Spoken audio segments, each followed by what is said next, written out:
তোমাদেরকে তো আমি বলেছিলাম যে ফাইনাল লুকটা কি আসবে অবশ্যই তোমাদের সাথে শেয়ার করব, আগের ভিডিওতে বলে রেখেছিলাম। তো চলো ফাইনাল রেজাল্টটা কি আসলো সেটাই তো এবার দেখার পালা, তাই না? তো ভিডিওটা স্কিপ না করে পুরোটা দেখে যাও, আর রেজাল্টটা কী আসলো সেটাও দেখে যাও। তো যেটা আমরা করছিলাম এটা ছিল ক্যারাটিন। তো ক্যারাটিন করার কিছুক্ষণ টাইম পরে এইভাবে স্প্রে করে আমরা বাকি যে এক্সট্রা প্রোডাক্ট থাকে ওগুলোকে বের করে নিতে হয়।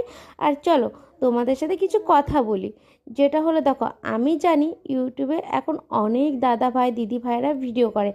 এই ভিড়ের মাঝে আমার চেহারাটা অনেকই অচেনা, তোমরা হয়তো আমাকে কেউ চিনো না। বাট একদিন তো চিনে যাবে, একদিন তো তোমাদের কাছেও আমার মুখটা চেনা চেনা লাগবে, যারা আমার ভিডিও দেখে তোমরাও দাঁড়িয়ে পড়বে। তো সেটা হওয়ার জন্য তো তোমাদের সাপোর্ট, তোমাদের ভালোবাসা অবশ্যই প্রয়োজন। এই কথাটা যে ভিডিওতে কতবার বলেছি, আর এই কথাটা কেন বলো তো, কেন কি আমার ভিডিওতে একটা হলেও তো নতুন বন্ধু আসে, তো তাদের জন্য এই কথাটা আমি বারে বারে করে বলি। তো দেখো এই ইউটিউবে আমি নিজেই এত মেহনত করে আমি কিছুই করতে পারবো না যতক্ষণ না তোমরা আমাকে একটু সাপোর্ট করবে, তোমরা আমাকে না এগিয়ে নিয়ে যাবে। তো অনেক দাদা ভাই দিদি ভাইরা তো এগিয়ে গেছে, নিজের স্বপ্ন পূরণ করেছে। আর আমার স্বপ্নটা কি বলো তো, আমার স্বপ্নটা নিজের পায়ে দাঁড়ানো, নিজের জন্য কিছু করা, এমনকি ফ্যামিলির জন্য কিছু করার। আর আমার সবচেয়ে বড় স্বপ্ন যে আমি নিজের একটা সেলুন কি পার্লার খুলতে পারি।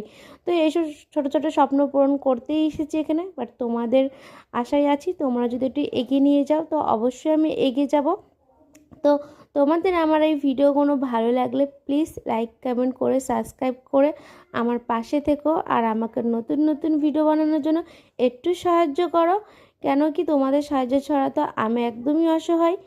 তারপর আর কি ক্যারাটিনের যা কাজ ছিল সেগুলো তো বাকিটা হয়ে গেছিলো, ছিল এবার স্ট্রেট করার পালা। আর আমি তো তোমাদেরকে জানিয়েছিলাম আমার শরীরটা খারাপের জন্য আমি কিছুই করতে পারছিলাম না। এই যে ফাইনাল রেজাল্টটা দেখতে পাচ্ছ, ফাইনাল লুক এটা এসেছে। তো তোমাদের কেমন লাগলো অবশ্যই আমার কমেন্ট বক্সে একটা মিষ্টি করে কমেন্ট করে যেও, যেতে আমি দেখে আরও সুন্দর সুন্দর ভিডিও তোমাদের মাঝে আনতে পারি।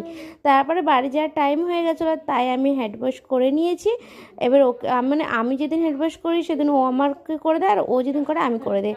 বাড়ি ফেরার পথে আমি নিয়ে নিয়েছিলাম ঝালমুড়ি, কেন কি আমার ঝালমুড়ি খেতে প্রচণ্ড ভালো লাগে আর খুব টেস্টি বানায় দাদাভাই। দাদাভাই কলকাতায় থেকেই, তো দাদাভাইকে বললাম অনেক ঝাল করে স্পাইসি করে বানিয়ে দাও।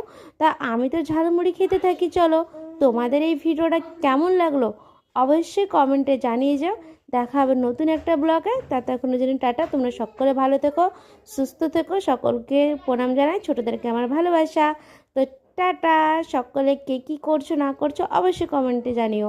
আর হ্যাঁ, জানাতে কিন্তু ভুলো না ভিডিওটা কেমন লাগলো তোমাদের, তাই না? তো চলো ঝালমুড়ি খেতে খেতে এবার বাড়ি যাই। আবারও